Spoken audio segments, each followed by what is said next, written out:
Hello students, in previous lecture we discussed some of the properties of d block elements. One of them is electronic configuration, another one is atomic and ionic radius, then next one is ionization enthalpy, and next one is melting and boiling point.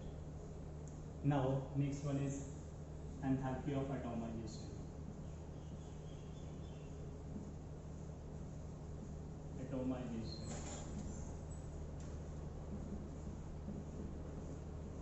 Enthalpy of atomization is the next property.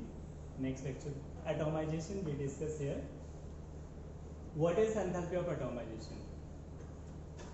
Atomization का मतलब है atoms में break down करना, gaseous atom. तो enthalpy of atomization में हमें क्या चाहिए? Amount of energy required to change, to convert the solid metals into a gaseous atoms. हमें गैसियस एटम में एंथैल्पी कन्वर्ट करने के लिए जो अमाउंट ऑफ एनर्जी की रिक्वायरमेंट होती है उसे नाम देते हैं enthalpy of atomization. How we can define it?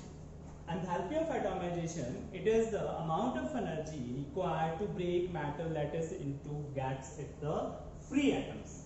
It means the amount of energy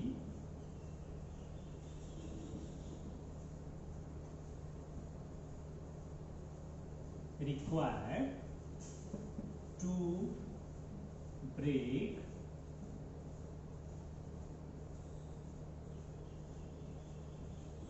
metallic crystals into free atoms. हमने मेटालिक लैटिस को, क्रिस्टल लैटिस को क्या करना है? फ्री एटम्स में कन्वर्ट करना है.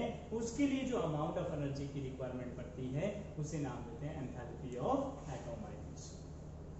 अब एंथैल्पी ऑफ एटोमाइजेशन की बात करें तो जिंक की एंथैल्पी ऑफ एटोमाइजेशन सबसे कम क्यों होती है और मैंगनीज की सबसे ज्यादा क्यों? क्योंकि मैंगनीज हाफ फिल्ड है.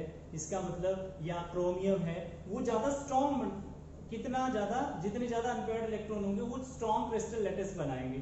जितने ज्यादा स्ट्रॉन्ग क्रिस्टल लैटिस बनेंगे उसको ब्रेक करना उतना डिफिकल्ट होगा. But zinc having the lowest enthalpy of atomization because it have the least number of unpaired electron, it have no unpaired electron to form the such strong metallic crystal lattice.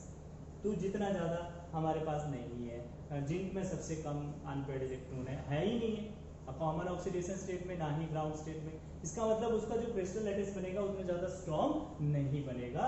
That is the reason that enthalpy of atomization of zinc is lower as compare to other member of their respective series. अपने ही series की बात करें तो इसमें आपके पास सबसे कम. तो क्रिस्टल लैटिस जिसका ज्यादा इंटरमॉलिक्यूलर इंटरेक्शन जितनी ज्यादा होगी वो उतना ही ज्यादा स्ट्रॉन्ग क्रिस्टल लैटिस बनाएगा और उसकी एंथैल्पी ऑफ एटोमाइजेशन उतनी ही ज्यादा होगी. सो एट द मिडल, अगर हम देखें middle of the series, in the first transition series the enthalpy of atomisation is highest because of large number of unpaired electron. They form the strong intermolecular interaction between the molecule, between the atoms of the metals, and they will form strong crystal lattice. So their enthalpy of atomization is maximum. Next property is that catalytical property. These transition elements are also having the one of the property to act as a catalyst. Catalytical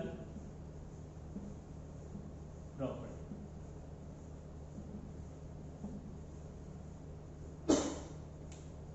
These transition elements also have one of the property that is catalyst की properties इसमें आती है. What is catalyst? Catalyst which enhance, which increase the rate of reaction. These elements, these metals have the tendency to enhance or increase the rate of the chemical reaction. Why they act as a catalyst? Because these transition elements have provide the surface area to the reactants to fight with each other. ये क्या करते हैं, reactant को surface area provide करते हैं. Like I have taken example of N2 and H2. Haber process में iron हम as a catalyst use करते हैं, मॉलिब्डेनियम एज अ प्रोमोटर यूज करते हैं. तो ये आपका अमोनिया की फॉर्मेशन करता है, अमोनिया गैस बनता है. तो इसका मतलब इसने क्या किया, इस आयरन ने सरफेस प्रोवाइड किया किसको, इन रिएक्टेंट्स को, N2 और H2 को. किसके लिए, फाइटिंग करने के लिए, रिएक्ट करने के लिए, और साथ में प्रोडक्ट बनाने में हेल्प की. This catalyst does not take part in the product formation. Only it can enhance or it can increase the rate of reaction for the reactant and provide the surface area for the reactant. So these elements have the ability to act as a catalyst. Strong catalyst की ability show करता है. तो यहाँ से हमें क्या define करते हैं, these transition elements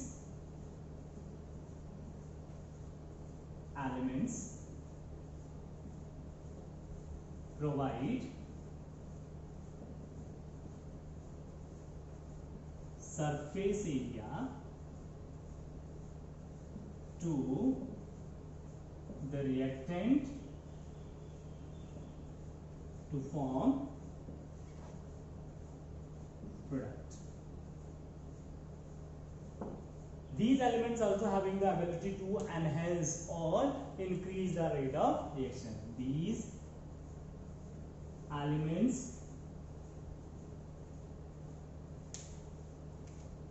increase the rate of reaction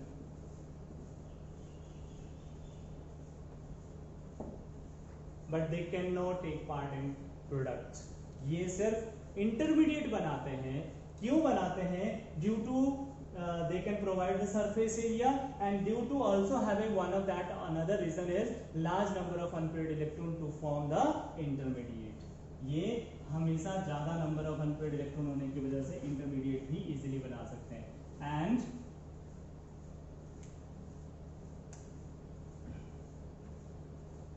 have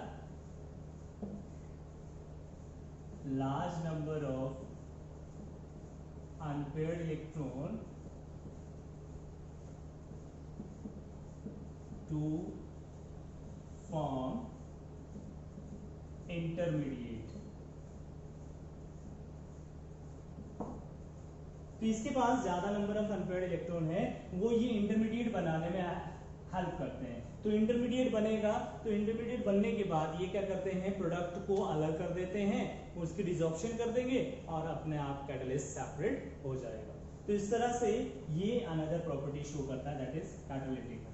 next one is colored compound. Transition elements also having the ability to form a colored compound. ये colored compound बनाने की ability भी show करता है. कैसे colored compound बना,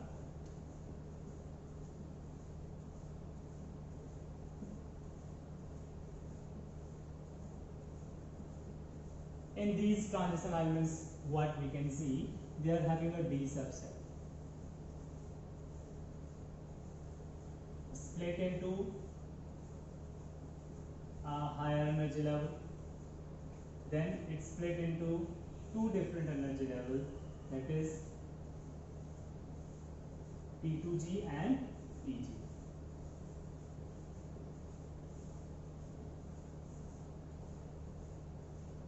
d orbital में ये कलर्ड कंपाउंड कैसे बनाता है, d सबसेल में सपोज इसके पास एक ही अनपेयर्ड इलेक्ट्रॉन है, तो ये आपका स्प्लिट होगा lower energy.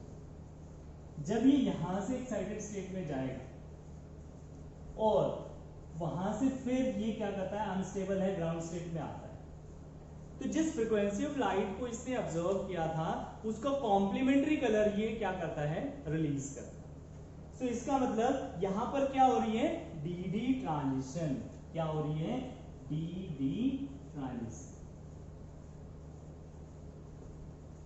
Due to this D transition it show the color, its compound shows the color. इसके compound color show करते हैं. तो d ऑर्बिटल स्प्लिट होता है दो डिफरेंट एनर्जी लेवल में in octahedral complexes, that is G2G and EG energy level. And when the lower energy level electron absorb energy from the white light or the visible region, it goes to excited state, that is the EG level, that is also D subshell. D to D में जा रहा है, इसलिए इसको DD transition का नाम दिया. लेकिन आपको पता है कि जो एक्साइटेड स्टेट होती है किसी भी एलिमेंट्स की, this is not the stable state for that electron. When it come back to ground state, then it emit the energy which frequency of light it can absorb, that its complementary color. जो भी frequency of light को इसने observe किया था उसके उतने amount of energy वो release करेगा और उसका कॉम्प्लीमेंट्री कलर हमें दिखाई देता है, ऑब्जर्व करता है.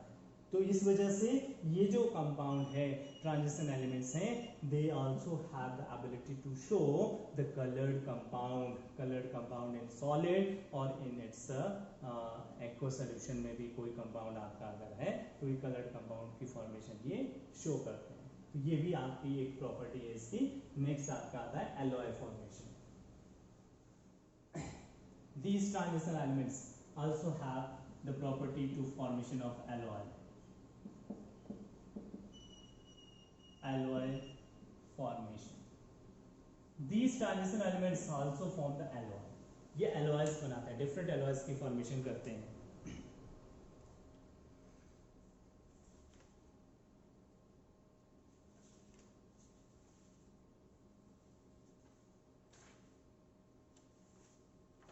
What are alloys? Alloys are the homogeneous mixture of two or more than two components. Alloy आपके दो या दो से ज़्यादा कंपोनेंट का होमोजेनियस मिक्सचर है. ये मिक्सचर बनाने होमोजेनियस मिक्सचर किसका? मेटल्स का. जब मेटल्स आपस में रिएक्ट करते हैं, होमोजेनियस मिक्सचर बनाते हैं, तो ये एलॉय फॉर्मेशन करते हैं. जैसे हम स्टील की बात करते हैं, स्टील में डिफरेंट मेटल्स हैं आपके पास, मैंगनीज है, आयरन है, कार्बन कंटेंट भी है, तो बहुत सारे सब्सटेंस उसमें मिक्स हैं. तो इन जो ट्रांजिशन एलिमेंट्स की एबिलिटी है, they can form the alloy. Alloy formation की ये प्रॉपर्टी शो करते हैं. ठीक है. तो these alloys are the homogeneous solid solution of metals. Solid solution of metals है जो आपका होमोजेनियस मिक्सचर ये बनाता है. In this case there are having a large number of alloys because that have the similar atomic size. Due to their similar atomic size, ज्यादा difference नहीं है size में, तो ये क्या करते हैं, ये एक दूसरे को अट्रैक्ट कर लेते हैं, एक दूसरे के साथ मिक्स हो जाते हैं इसीलिए. तो इस वजह से ये एलॉय फॉर्मेशन भी करते हैं. नेक्स्ट आपका आता है कॉम्प्लेक्स फॉर्मेशन. कॉम्प्लेक्स कंपाउंड बनाने की एबिलिटी भी शो करते हैं. Complex compound. Why these transition elements form the complex compound. ये क्यों बनाते हैं complex compound? Because of large number of unpaired electron. इनके पास क्या है? Large number of unpaired electrons in n-1d subshell. n-1d subshell में large number of unpaired electron होने की वजह से ये कॉम्प्लेक्स कंपाउंड बनाने की एबिलिटी भी शो करते हैं. ठीक है. तो ये भी एक वन ऑफ द प्रॉपर्टी है इन ट्रांजिशन एलिमेंट्स की. तो ये आपकी बहुत सारी प्रॉपर्टीज हमने डिस्कस की, जिसमें आपके पास एलॉय फॉर्मेशन भी आ गया, कॉम्प्लेक्स कंपाउंड क्यों बनाते हैं, कलर्ड कंपाउंड क्यों बनाते हैं, कैटालिटिकल प्रॉपर्टी क्यों है, एंथैल्पी ऑफ एटॉमाइजेशन क्या है. तो ये प्रॉपर्टीज इन डी ब्लॉक एलिमेंट्स के बारे में हम डिस्कस कर रहे थे. तो इनमें जनरली हम देखते हैं कि ये कंपाउंड आपके कॉम्प्लेक्स कंपाउंड भी बनाते हैं. क्यों? क्योंकि कॉम्प्लेक्स कंपाउंड बनाने के लिए इनके पास large number of unpaired electron है, और हम बोल सकते हैं कि इनके पास डी सबसेल भी अवेलेबल हो जाता है, empty D orbital, to formation of that particular complex compound. तो डी ऑर्बिटल एम्प्टी होने की वजह से भी कई बार क्या होता है, वो कोऑर्डिनेट बॉन्ड बना लेता है और कॉम्प्लेक्स कंपाउंड की फॉर्मेशन करते हैं. तो these are the properties for that particular जो आपका transition elements. These are also having the one of that another property, that the interstitial compound. Interstitial compound बनाने की ability भी show करते हैं inside the crystal lattice. The small atoms such as carbon, hydrogen or nitrogen, they occupy the space inside the crystal lattice.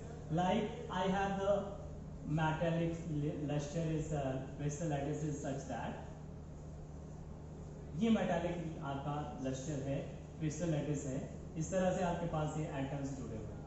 Carbon, hydrogen, nitrogen और ये small size के atom क्या करते हैं, ये ऑक्युपाई कर लेते हैं वॉइड को, empty space inside the crystal lattice है उसको ऑक्युपाई कर लेंगे और इस तरह से ये क्रिस्टल लैटिस कंपाउंड की फॉर्मेशन करते हैं। और these compound are also known as non-stoichiometric compounds. In the previous classes the hydrides of that particular hydrogen के कंपाउंड को हमने डी ब्लॉक एलिमेंट्स में पढ़ा था, तो वो नॉन स्टिचियोमेट्रिक है। Why they are known as a non stoichiometric hydrides और non stoichiometric compounds? Because they are not in a whole number ratio. अगर हम बात करें होल नंबर रेशियो में नहीं होता, जैसे आपके पास क्रोमियम का हाइड्राइड बनना है तो क्रोमियम का हाइड्राइड है 0.92% है, क्रोमियम का हाइड्राइड है, तो कोई पर्टिकुलर नंबर नहीं है, होल नंबर रेशियो में नहीं आ रहा है, 1 पॉइंट समथिंग हो सकता है, 2 पॉइंट समथिंग हो सकता है, तो मीन्स ये रेशियो आपकी पर्टिकुलर नहीं है, तो इसीलिए इनको नाम देते हैं नॉन स्टिचियोमेट्रिक कंपाउंड्स भी देते हैं। तो these are the properties of D block elements. Thank you for and have a nice day. For the next we can discuss the next property of F block elements.